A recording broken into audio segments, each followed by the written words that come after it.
Yeah.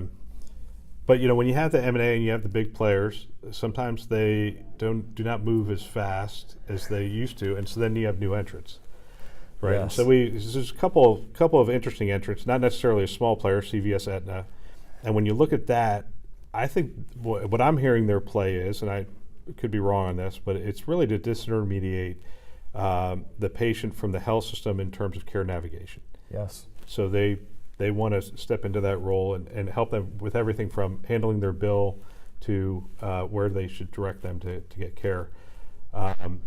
That's interesting. And I guess that speaks to your consumer-centric. So if you were CEO of a health system and you saw the CVS Aetna thing, how would you maybe adjust your strategy to make sure that nobody could come in between you? What are some areas that you would work on? Yeah, so when you look at what is CVS good at, they are good at understanding the consumer as a retailer and offering services and products around that.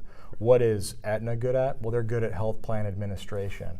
And so if I'm a modern, decision maker in a health system, I would take note in those areas. I would say, and I think, many are, that how do we offer more consumer-like experiences within our health system, and how does that drive or give us conviction to acquire a physician network or an additional hospital or a surgical center or a minute clinic or some type of easy access care site, and not only acquisitions, but how do I invest in more consumer-like experiences in either care settings or in the ways I engage with the patient as a consumer.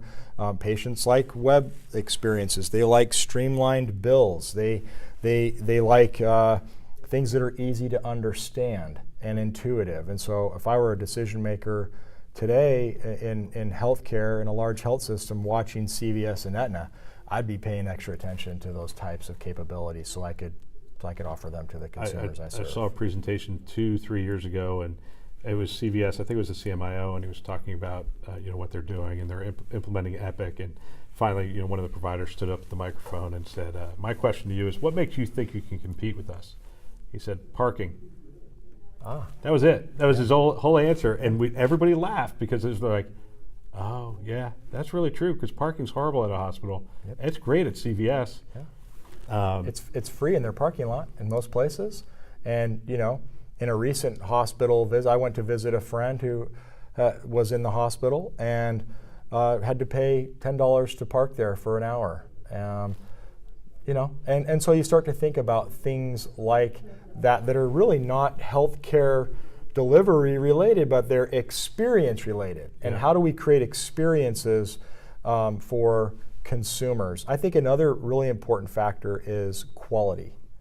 In healthcare, you haven't necessarily seen patients vote with their pocketbooks yet, because they're, for the most part, directed to where they should go receive care. Even with high deductible plans, they're still directed into a network of some They're kind. still directed into a network in some or most cases.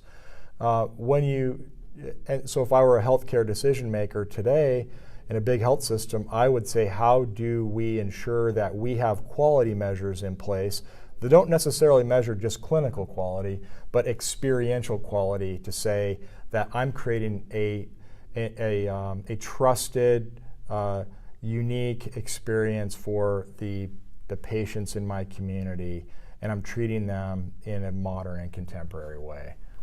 It's interesting. I'll pass 3 CVS pharmacies before I get to my provider. Mm-hmm. And so the question becomes, how do they compete with that? And I guess if you're thinking experientially, you say, okay, well, we're not going to put 3 locations between here and his house, but we could do telehealth. Sure. And so, you have your first consultation is via telehealth, and now they've actually jumped CVS and gotten closer to the patient. Yeah. But what are health systems good at? Well, they're good at delivering clinical care. Can we deliver that clinical care via video, a video consultation, or a telephone-based consultation?